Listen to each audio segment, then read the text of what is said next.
በምክር ቤት አባልነት የማትቀጥሉ ነገር ግን የብልጽግና አባል ስለሆናችሁ የመንግስቱ አካል ሆናችሁ በተለያየ ደረጃ ለምታገለግሉ የፓርቲያችን አባላት ላለፉት 5 ዓመታት ለነበራችሁ አገልግሎት ድርጊታችን እንዲሁም መንግስት ከፍተኛ ክብርና ምስጋና ያለው መሆኑን ልገልጽላችሁ ፈልጋለሁ። በተጨማሪም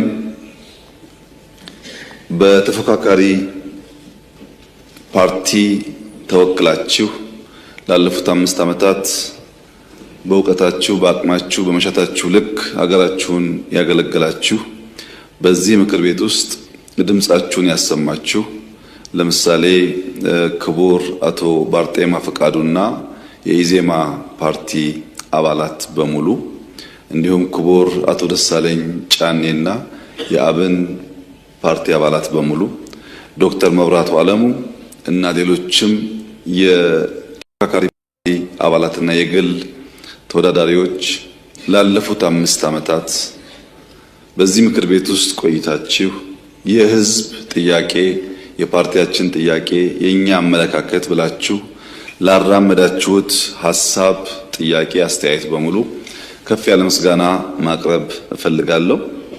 አንዳንዶቻችሁ በሚቀጥለው ምክር ቤት ከኛ ጋር የማትቀጥሉ መሆኑን የዘንድሮ ምርጫ ያሳየ ቢሆንም ክቡር አቶ ደሳለኝ ጫኔ የመጨረሻ ያሉት ንግግር የመጨረሻ ባይሆን የመንግስት ምኞት መሆኑንና ከምክር ቤት ውጪ እነዚህ አባላት ከመንግስታችን ጋር በጋራ ሆነን ኢትዮጵያን እንድናገለግል በተከበረው ምክር ቤት ፊት ጥሪ ላቀርብላችሁ ፈልጋለሁ። መንግስታችን እናንተን አካቶ ኢትዮጵያን ማልማት ይፈልጋል። ኢትዮጵያ የጋራ ሀገራችን ናት።